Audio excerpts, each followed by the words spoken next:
Are high-end, non-alcoholic drinks worth the price? What is the bartender's secret to great citrus-based cocktails like margaritas and mimosas?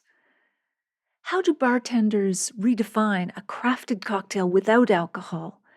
And why does the term mocktail for zero-proof, non-alcoholic drinks offend many bartenders? Well, in today's episode, you'll hear the stories and tips that answer those questions in part 2 of our chat with Elva Ramirez, author of the award-winning books Sparkling and Zero Proof.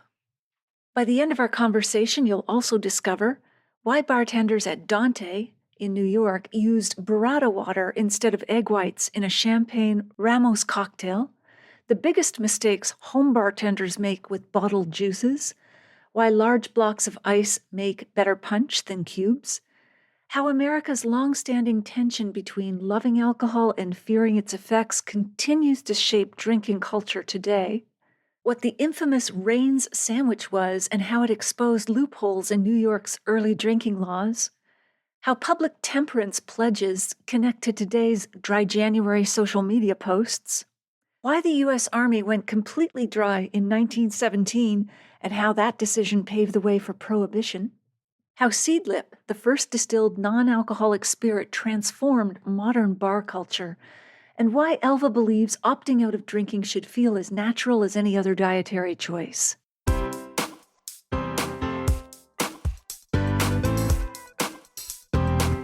Do you have a thirst to learn about wine? Do you love stories about wonderfully obsessive people, hauntingly beautiful places, and amusingly awkward social situations? Well, that's the blend here on the Unreserved Wine Talk podcast. I'm your host, Natalie McLean, and each week I share with you unfiltered conversations with celebrities in the wine world, as well as confessions from my own tipsy journey as I write my third book on this subject. I'm so glad you're here. Now pass me that bottle, please, and let's get started. Welcome to episode 363. So, what's new in the wine world this week? Well, space-aged wine continues to fascinate us. A bottle of Chateau Petrus 2000 that spent 14 months orbiting Earth aboard the International Space Station has just sold privately through Christie's for about $1 million, complete with a meteorite corkscrew for comparison tastings back home on terra firma. How's the harvest going? Ontario's 2025 grape harvest is shaping up to be quality over quantity with smaller berries and clusters thanks to the summer drought, but experts at Brock University are reporting excellent concentration and freshness. Music to our ears and taste buds. Do our taste buds listen? Anyway, British Columbia is celebrating a comeback after last year's cold snap, now reporting 90% of a typical crop and outstanding fruit from the Okanagan, while Quebec's harvest tours and grape stomping events keep drawing crowds and Instagrammers. Nova Scotia's Annapolis Valley has joined the club this year too. Yields are lower, but grape flavors are dialing up. And across the Atlantic, France and Italy faced a hot, fast harvest, with yields down but botrytized sweet wines and high-end reds shining. California is having a Goldilocks vintage in many areas like Monterey County, reporting conditions are not too hot, not too cold, just right, producing classically elegant wines. I'm looking forward to the 2026 Three Bears vintage, personally, whatever that means. Harvest in both hemispheres is all about resilience. Low yields, high hope, and lots of reasons to raise a glass. In France, a winemaker just harvested the first legal Pinot Noir from the fields of Versailles. Wine once fit for only kings, now up for grabs by mere plebes and mortals. Get ready, though, for regal price tags. And finally, something to make you smile or scratch your head. Pet wine is taking New Zealand by storm. And no, I'm not talking about pet nat wines, but pets. A New Zealand entrepreneur has launched an alcohol-free wine made for cats and dogs. Muttley's Estate, oh yeah, it gets better, based in Auckland, offers a collection of playfully named drinks, including Pinot Noir and Sauvignon Bark. These grape-free beverages contain catnip and are marketed as premium products that can enhance pets' moods, particularly during celebrations with human companions. Founder John Roberts drew inspiration from similar overseas products such as canine beer. Never heard of that. His background in veterinary pharmaceuticals helped him to develop the formulations that go beyond simple treats. Roberts recalls his childhood pets becoming anxious during fireworks displays, with medication being the only available solution. He wanted to create a more holistic alternative that could help pets during stressful moments while serving as an enjoyable indulgence. Now, Riedel just needs to catch up and get their wine glasses in order. Did you know Riedel has like over 90 different wine glass shapes? But cats and dogs, that's a missing market. Anyway, the product line for these wines has found success in New Zealand and Australia, with the company now eyeing expansion into Asia and North America. Roberts attributes some of this success to New Zealand's wine culture, noting that marketing a product as wine rather than merely as a pet treat boosted its appeal. However, the company faces an unexpected challenge. Customs officials sometimes misclassify the product as alcoholic beverages, initially applying wine import and export duties. So far, Roberts has successfully clarified the non-alcoholic nature of his products to resolve these issues. Now, last question. I wonder what they'll call 5 p.m. for pets, the happy howling hour? If you have some wine news or a quirky story you think I should share on the podcast, email me at natalie@nataliemclean.com. I'm also sharing wine news and reviews on Instagram, where I'm at Natalie McLean Wine, so follow me there and I'll follow you back. On upcoming TV shows such as CTV Your Morning, City TV's Breakfast Television, CTV's CP24 Breakfast Show, CHCH Morning Live, and CTV's The Social, we'll be chatting about terrific wines and spirits for holiday celebrations and gift giving. And believe it or not, we are already planning dryish January with low and no alcohol drinks, as well as those low in calories and sugar, plus romantic wines and spirits for Valentine's Day. Oh my goodness. Let me know if you'd like your brand featured on these TV segments or future segments, or would like to advertise with us through our podcast newsletter website, social media, or mobile apps. If you represent a winery, distillery, brewery, or an agency or regional council representing wine, spirits, cocktails, cheese, or other food brands, please email me at natalie@nataliemclean.com. Back to today's episode. 3 of you are going to win a copy of Elva Ramirez's terrific book, Sparkling. It's got all these wonderful sparkling wine cocktails. So good, especially for holiday entertaining. I still have 2 copies of Andy Neither and Jane Masters' fabulous new book, Rooted in Change, the stories behind sustainable wine, beautiful photos. 2 copies of Dr. Tufi Niedermeyer's book, The Wines of Brazil, and 1 copy left of Sarah Jane Evans' The Wines of Central and Southern Spain. If you'd like to win a copy of any of these books, please email me and let me know you'd like to win. It doesn't matter where you live. I'll choose 8 winners randomly from those who contact me. Keep them for yourself or give them as gifts. No one will know. In other bookish news, if you're reading the paperback or ebook or listening to the audiobook of my memoir, Wine Witch on Fire, Rising from the Ashes of Divorce, Defamation, and Drinking Too Much, a national bestseller and one of Amazon's best books of the year, I'd love to hear from you at natalie@nataliemclean.com. I'll put a link in the show notes to all retailers worldwide at nataliemclean.com/363. Okie dokie, on with the show.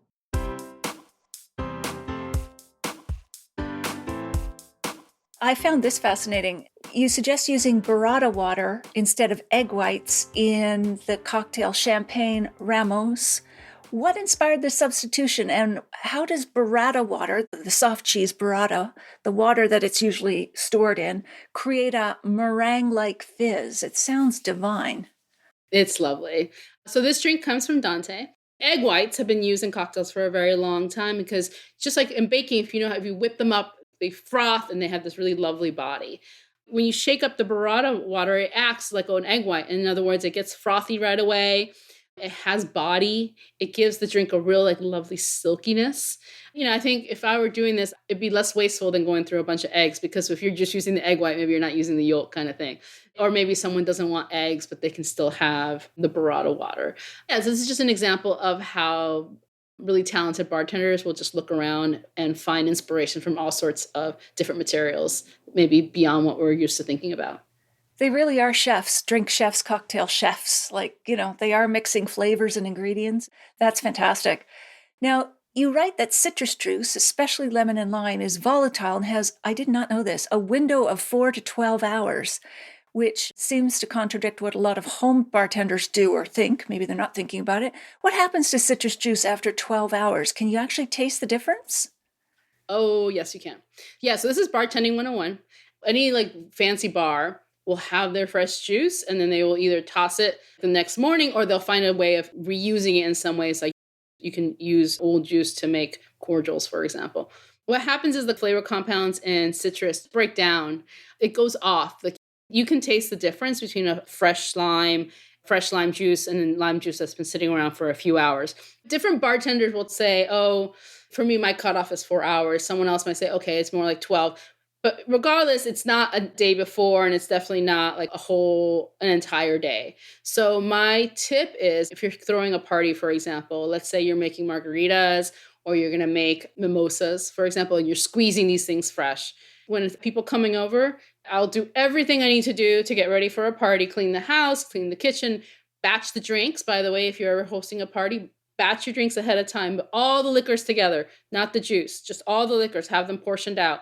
So let's say your guests are coming at 8. The very last thing I do before I go and get dressed for the party is make the juices. We'll juice whatever citrus I have and let it chill. And then it's chilling as your friends are coming in, and you'll batch it and you'll put it together and you serve your drinks. It should be the last thing you do before your party, if you can help it. Great tip. And if you have any leftover the next morning, see if you can use it and turn it into a cordial. Okay. What is a cordial again? A cordial is when you have citrus, you'll boil it with some simple syrup and some water. It's like a syrup, but you're using more of the fresh citrus juice. There's a couple recipes in the book if you want to look it up. And they last a lot longer. I think I'm forgetting to mention you'll probably have some citric acid in there. So you're basically extending the life cycle of your juice. Now, is it just a no-no not to use juice that we buy in cartons like Tropicana? Is that just don't even think about doing that in cocktails? Please, if there's one thing don't do it. Okay, just don't. Maybe orange juice, you can kind of get better with it, but going back to what I just talked about, how citrus juice goes bad, the lemon and the limes is the more important details. That one will go off, right? So juice your lemons, juice your limes, get yourself a quick juicer, or just get even those little, I don't know what they're called, but those plastic juicer things where you just put it in and you squeeze. There's so many easy tools that are not expensive right now that help you juice quickly. So never ever buy bottled juice or lemons, or lime or lemon. Just don't do it. I promise not to anymore. Yeah, if you don't have a juicer and you have to buy orange juice or pineapple, those can stay fresher longer. But the real ones have to do with lemon and lime. Those are the ones you should always try to juice yourself. Wow. Okay. The book notes that larger ice cubes will keep the mixture cold and not dilute too quickly. That just seems like straightforward physics. Does the ice size affect sparkling cocktails differently from still cocktails? I don't think the ice doesn't change the still or sparkling. That note had more to do with when you're making punches. So it had to do more thinking about, I'm having a party, I have a big punch bowl. It's a better drink experience if I make a giant block of ice versus a bunch of little cubes. They do sell molds. I don't get that fancy with it. I just have Tupperware that you filled with water and you put it in and then when the people come over, you dump it into the punch bowl so that you have literally a block of ice that's going to help keep it cold but dilute it slowly. Makes sense. Lots of great tips. I want to get to your second book, Zero Proof. What led you to focus on non-alcoholic cocktails and that movement long before, at least I spotted it as a trend? Maybe I'm just living under a rock, but when did you first realize this was becoming a significant cultural shift rather than just, say, a passing fad? I wrote about this very early on because this is back when I was very much doing wine and spirits reporting. So you're always out, you're talking to people, you're figuring out what people are interested in next, what they're excited about. And at the time, then as now, every top bartender is an expert in mezcal. They're an expert in tequila. They're an expert in rye. They know their spirits. And all of a sudden they started thinking about, and it had to do with the beginning of the new non-alcoholic products, but all of a sudden they realized that there was this whole other field that they can now like flex their skills in. And it was the non-alcoholic space. And it was like, oh, I can bring all my tricks and do everything I do really well. I'm just not using alcohol. I sometimes tell people it's like if you hired a French trained chef and you ask them to make something vegan, right? They can't use dairy or any of these things, but they're still going to have all this wonderful training. So they're still going to be able to think about composing dishes in this way. These bartenders were doing the same thing. So they got really excited about using all their tricks, but instead of putting the focus on alcohol, they're putting the focus on flavor and different kinds of ingredients. So I wrote an article, and then a handful of months later, I was approached to turn it into a book. And then that's kind of where we are. And then what I did was I went to all my bartender friends who I knew were experimenting with these drinks. And I said, give me your recipes. And that's kind of where the book came about. That's awesome. Your book opens with a fascinating line. To be American is to drink. To be American is to worry about drinking. I extend that to Canadians too. Can you explain how this tension has shaped American drinking culture from colonial times to today? You don't need to do a sweep of history there, but expand on that sort of that tension between loving drinking and worrying about it. It's a lot. I'll try not to do the deep history lesson, but basically the American colonialists brought over drinking traditions from the Dutch and the British, New England. And a lot of social life was centered around drinking, around saloons, around pubs. You would have drinking even in courthouses to pass the time. It was very much what you did. And the tension comes from when people didn't want to do it, you're treated as an outsider because tribal behavior always. And so when you have a whole bunch of people doing one thing and someone is like, I don't want to, then there's a lot of tension coming up with, well, why aren't you doing this? Are you judging us? Do you think you're better than us? But also, just super quick, water at the time was unsafe. So people drank a lot because you didn't have other options. All these things sort of reinforce each other, really. So you're drinking because it's what you do and you're being social. That's how you talk to people. You know, if someone comes over or you're out with your friend, like that's what you did. But at the same time, there weren't other options. So coffee wasn't popular. So you couldn't do going to a cafe or coffee house. That comes much, much, much later. Water was very dangerous to drink. Milk might be scarce and milk might be reserved for children. So just there wasn't a lot of options. So even children were given, it's called a near beer. There's a first step in the fermentation process for beer that is like this sort of almost like water beer. It's fermented, or not fermented, but it's like the beginning of the distilling process, but it has very little alcohol. So you would give that to children. So that's one reason people drank all the time. But as you can imagine, there were also issues with drunkenness and all the sort of social ills that come with them. So this tension is a very, very old tension that we have honestly really not quite gotten away. It's getting better, but we still haven't really gotten away from it yet. And it has to do a lot with just how we socialize and how we think about what it means to be out with your friends. Absolutely. Tell us about the Raines Law of 1896 in New York that led to creative workarounds like the infamous Raines sandwich that was served. What was going on with that sandwich? What was happening and why? So remember how I mentioned, like, why were people drinking so much champagne? It was because people were just drinking a lot in general. Like they were drinking a lot of champagne, but they were just drinking a lot everything. I mentioned there was about one saloon for every 26 adults. So this very quickly becomes a problem. The reason I know this is so these are all contemporary news articles of the time. So even as all these people were drinking, there was a real conversation of like, this is a problem. People are drunk in the streets, they're losing all the way. So these are all the things that factors that kind of lead to prohibition and a few years after that. So the Raines Law was the beginning of lawmakers saying, we need to do something about this. And so they started coming up with different ways that are, I would say, the ancestors, the inspirations for contemporary alcohol laws now. The Raines Law, one of the things they had was you had to be able, you couldn't just order drinks anymore, you had to have food. But they got really creative about that, where they're like, okay, so there are news accounts of a bologna sandwich. So they really stretched the definition of what food was.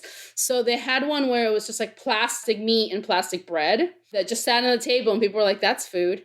And then there's another one where it was real food. It was like a real sandwich, but all it did was just sat on your table. So you ordered food and then you had drinks and you had food. And there was a news account that was like, woe betide or whatever. They're like, watch out for the guy who didn't know that and actually ate the sandwich.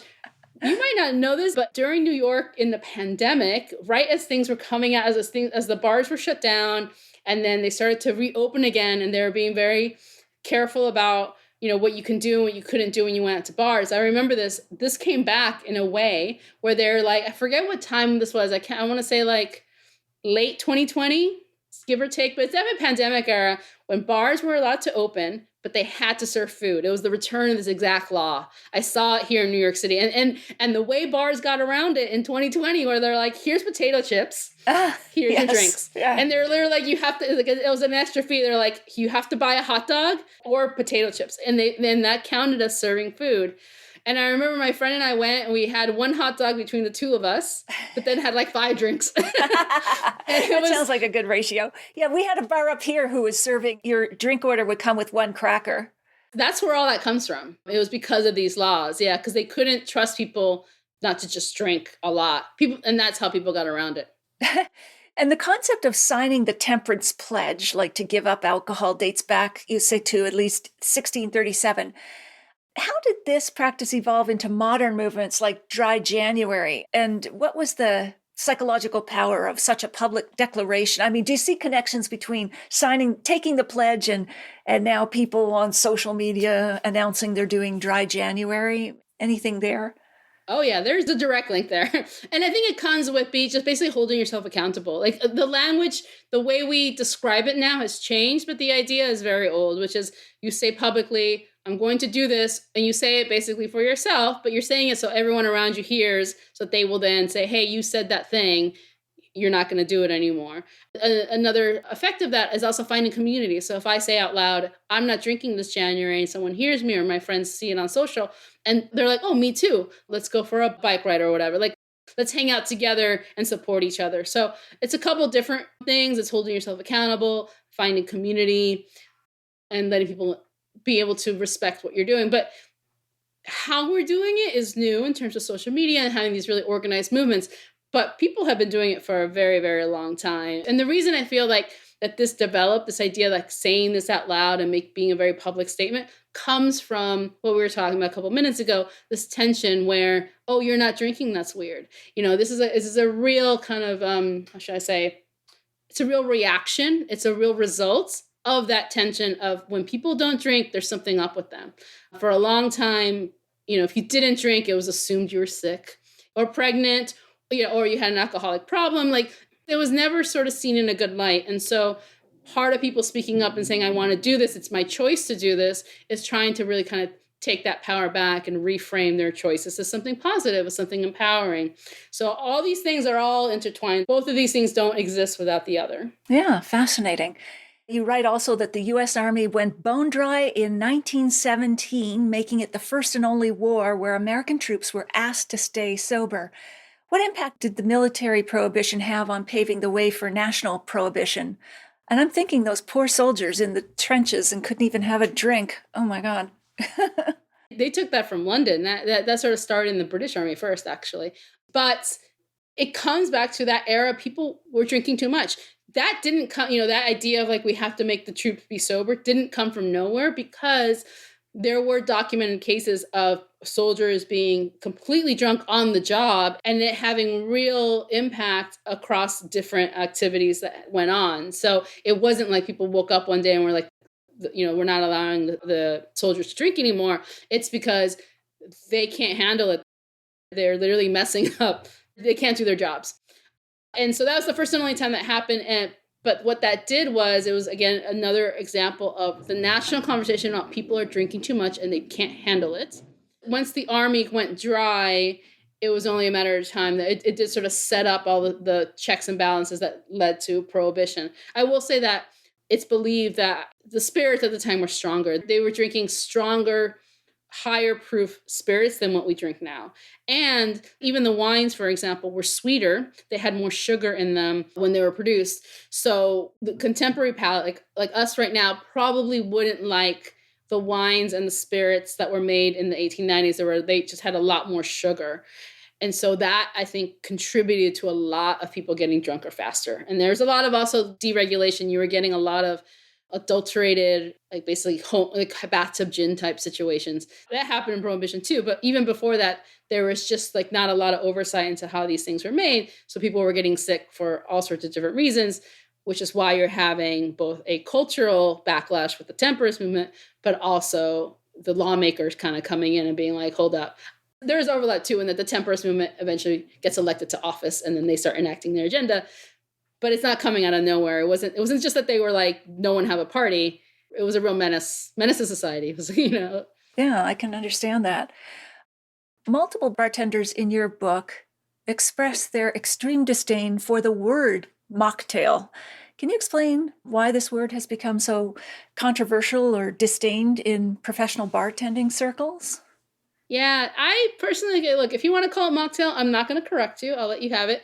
I prefer zero proof, which is the name of my book. But bartenders will point out that there's two reasons they don't like it. Mocktail, so mock means to make fun of, to make fun of, and it also means fake.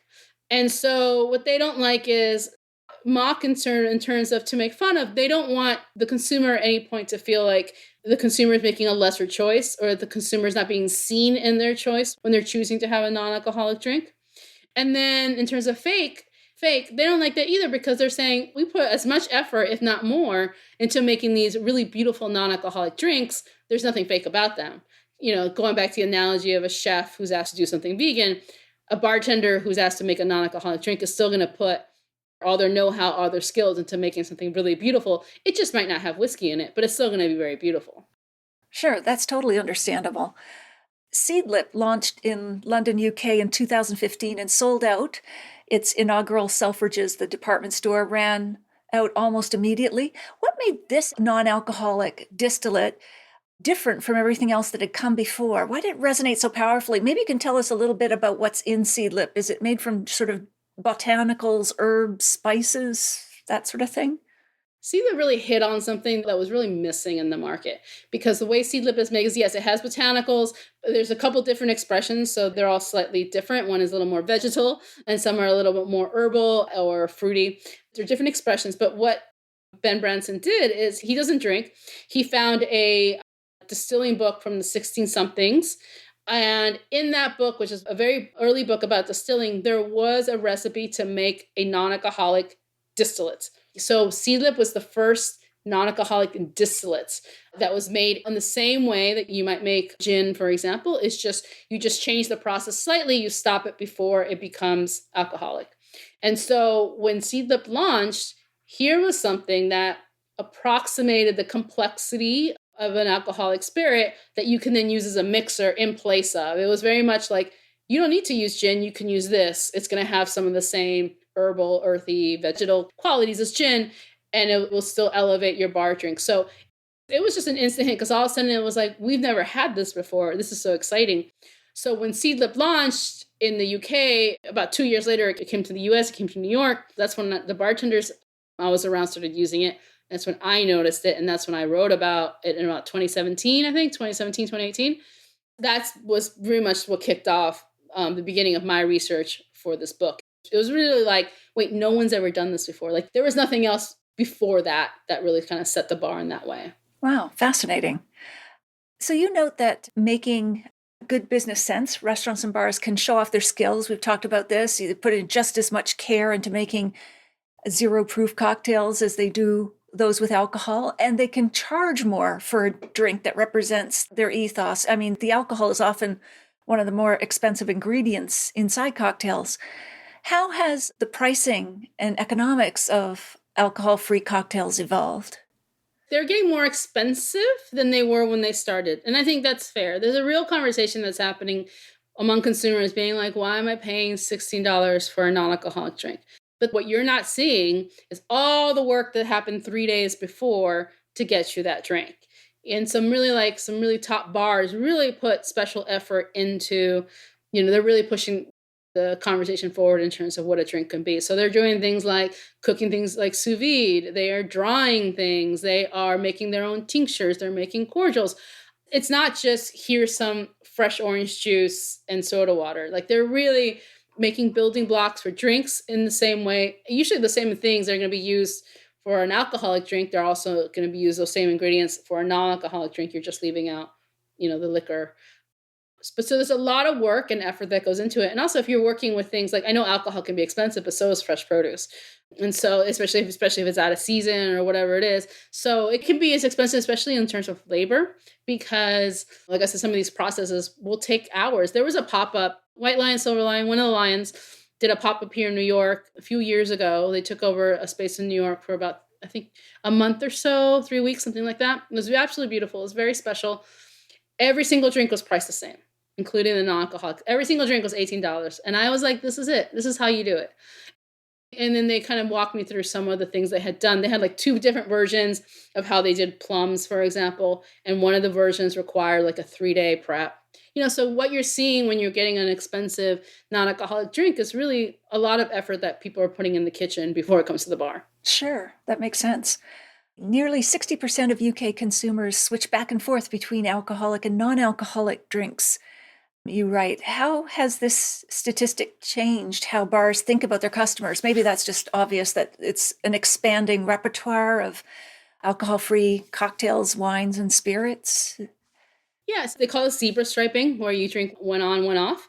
I think bars are understanding finally that sometimes if you want to go out with your friends and you want to be social, but you don't necessarily want to drink, or you want to drink less. I count myself as that demographic. I'm very conscious now about drinking less because it just makes me sick. I love cocktails, but I also know that if I have more than 2, I'm going to have a very bad headache the next morning. And so I have my own little techniques, which is a lot of it is just drinking a lot of just wine, or my favorite right now is Lillet and tonic, very low ABV. But wines recognize that if you, and this ties into your earlier question, like if you give someone something that's very thoughtful and non-alcoholic, that is served in the same kind of glass as everyone else in the room, as all the other cocktails, people will stay longer and they will be willing to pay more for that. Like they don't want just like soda water. They want to be able to feel like they're taken care of, to be part of the occasion. And if you do that right, people will pay for it and they will stay, even if they're not drinking, they're just not drinking alcohol.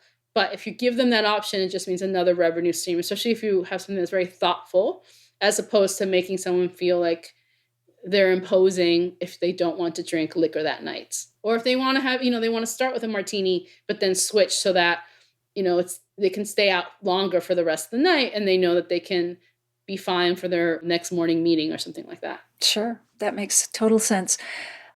And you also talk about that there's been a movement away from basing drinks around protein, like we've always paired wine and food, or maybe cocktails and food. What is the industry moving toward if it's not basing drinks around protein? Are they just basing it around the inherent flavors of the drink itself instead of just trying to pair it with various dishes? I think so. What this is looking at is that we're expanding our definition about occasion.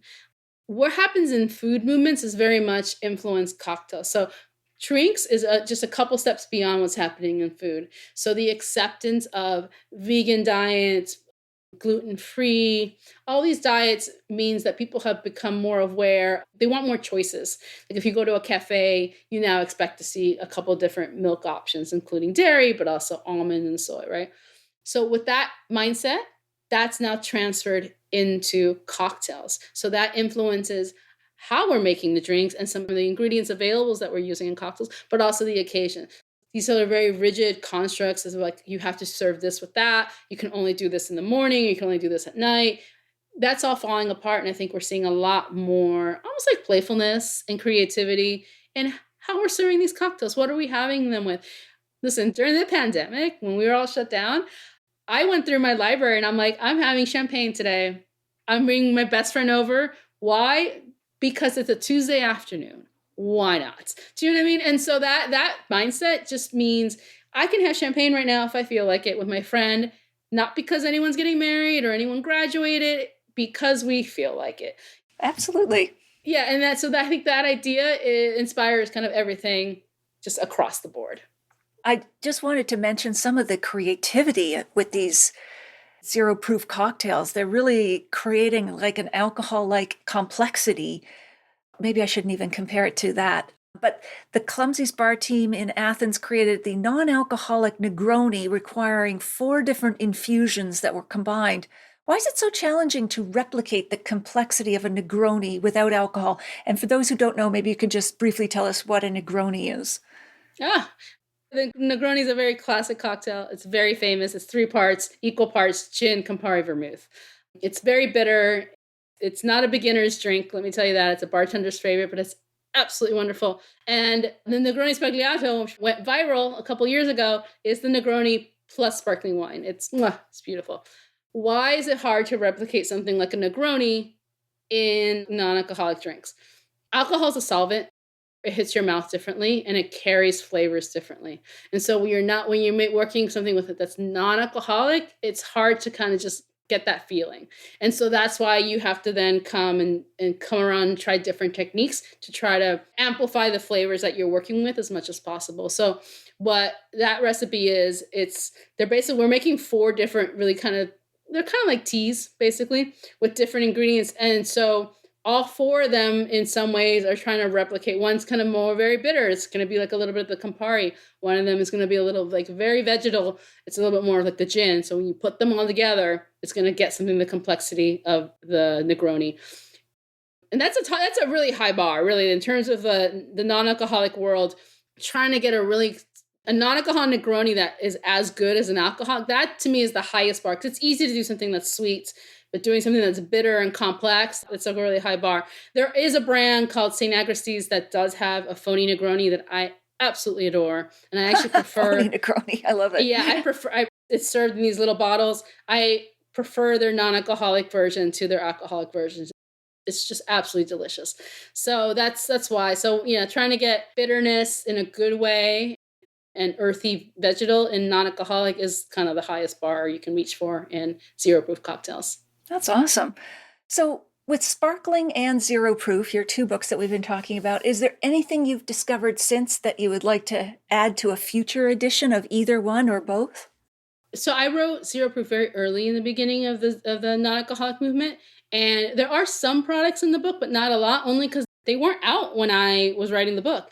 A whole bunch of products came online as the book was published. So if I had to do Zero Proof all over again, I would add new recipes with all these fabulous new products that have come out since. There's so many I haven't even been able to keep up with the newer ones, but there's some really, really great products out there. And there are some really great products that really approximate that like bitterness that's like I talked about being like the really high, complicated non-alcoholic spirit flavor to try to get. Sounds like you need to do a new edition of that one. Yes, I should actually. It would probably sell like hotcakes. So if you could share a cocktail with anyone outside the beverage world, living or dead, who would that be? And which cocktail would you share? If it was someone dead, I would say Michel Foucault, the French philosopher. But if it was someone who is alive, I'm going to say the drag queen Bianca Del Rio. She's like a star from RuPaul's Drag Race. Oh, okay. Gotcha. Yeah. She is the funniest person. I don't know her personally. She's just like the funniest person in this world. Like the fastest wit, the fastest humor. I wouldn't say anything during this dinner. I would just like sit there and laugh. And I would just want to just be around someone that quick-witted. And in terms of the drink, I'd probably offer her a porn star martini, but it would be like whatever she wants to drink. Maybe she doesn't drink, but that's probably where I would start, and we'd see where it goes from there. But I just think that this is like one of the most talented, funniest people alive right now. Like I just watch her all the time. And so I probably wouldn't say anything because I'd just be laughing the whole time. That's great. So Elva, as we wrap up our conversation, is there anything we haven't covered that you'd like to mention? I would say that if you feel weird about not drinking sometimes, don't feel weird. People have been feeling weird about not drinking for a very long time, and there's absolutely no shame in that. And also I would say, if you are with your friends and they don't want to drink, be good to them. Because if we went out with our friends and our friend was like, I'm a vegetarian, I don't eat meat, you're not going to pressure them to try to have meat. In the same way, so I would say, if you're out with your friends and your friend says, I'm not drinking this time, be like, cool, I'll join you. Or great, let me help you recommend something. That's the one thing I would like love to impart from someone. And if they are, if you are drinking or if you're not drinking, whatever you want to do is your choice. And no bartender should ever try to make you feel bad. And the best bars in the world know how to cater and do proper hospitality regardless of what you want. So I would say, like, order what you want. Feel empowered in whatever you want to do, whether you want to have champagne or non-alcoholic, it's great. And also extend that hospitality towards your friends if they make a choice that's different from what you are ordering at the moment. Fantastic. Great advice, Sage. Where can we find you and your books online, Elva?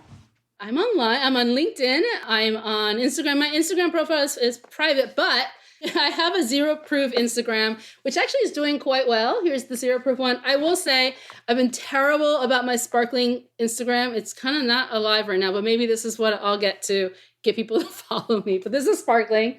Yeah. And then I have a website. Feel free to just drop me a note. I get notes from readers sometimes, and it's really sweet. A lady very recently wrote me, and she was like, I saw your book, and I want to know how to get this. I can't find this glass anywhere. And I wrote my stylist, and we found out where she could get it. So I like reader notes. Feel free to drop me a note and just be like, I like your drink.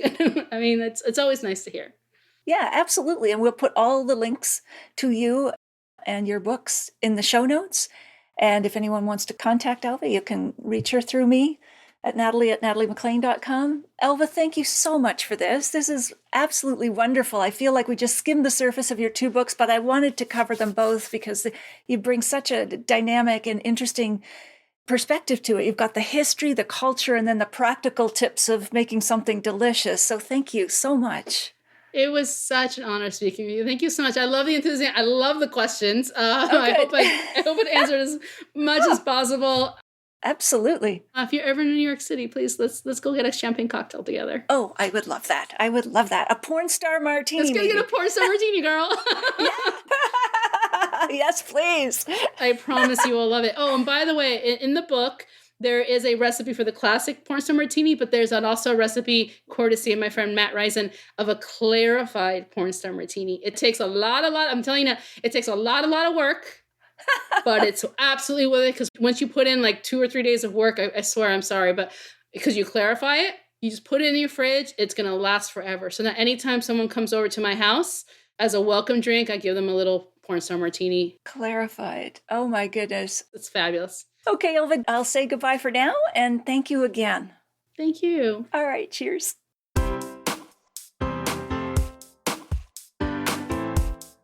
Well, there you have it. I hope you enjoyed our chat with Elva. Here are my takeaways. Number 1, are high-end non-alcoholic drinks worth the price?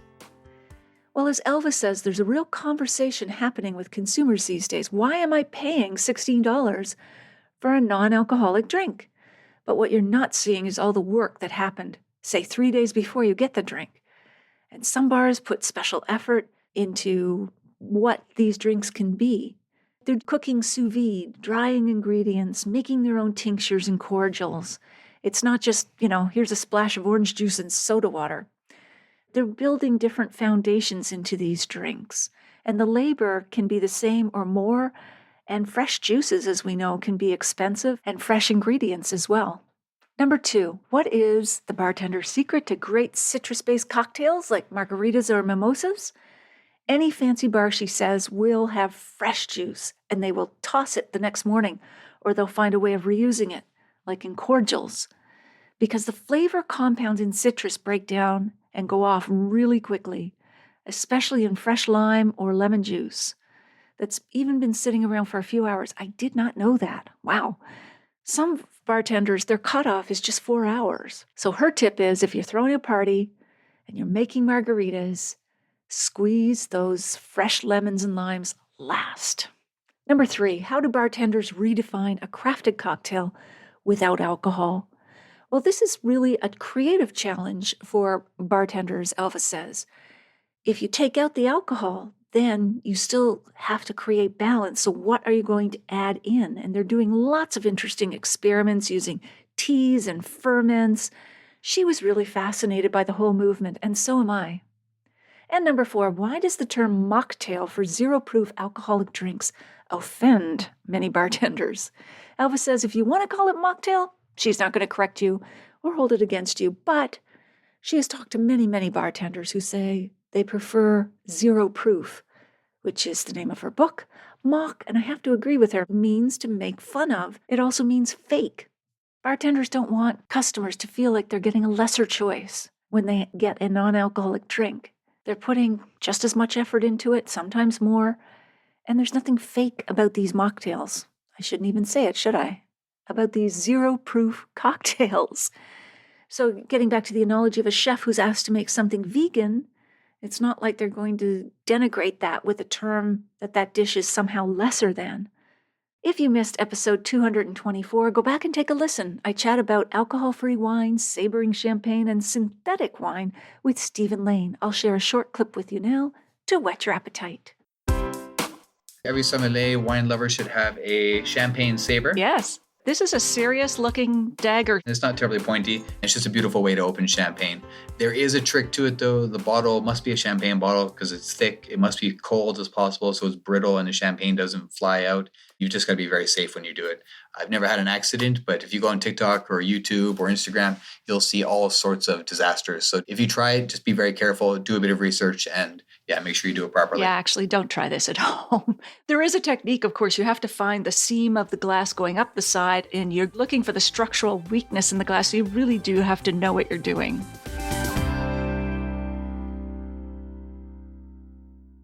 You won't want to miss next week when we chat with Cha McCoy, author of the new book, Wine Pairing for the People. And she will join us from her home in Harlem, New York. If you liked this episode or learned even one thing from it, please email or tell a friend about the podcast this week, especially someone you know who'd be interested in learning more about sparkling wine cocktails and alcohol-free drinks.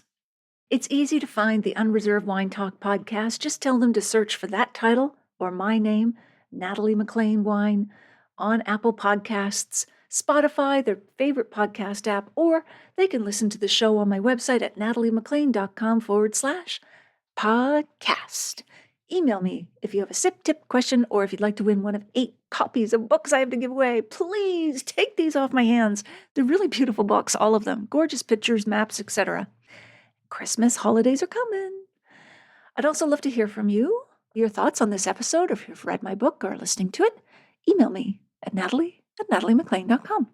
In the show notes, you'll find a link to take a free online food and wine pairing class with me called the 5 Wine and Food Pairing Mistakes that can ruin your dinner and how to fix them forever at nataliemclean.com/class. And that's all in the show notes. Everything is in the show notes at nataliemclean.com/363.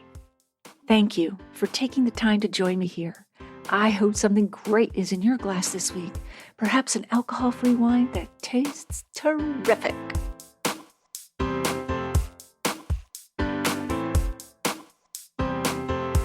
You don't want to miss one juicy episode of this podcast, especially the secret, full-bodied bonus episodes that I don't announce on social media. So subscribe for free now at nataliemclean.com/subscribe. Meet me here next week. Cheers.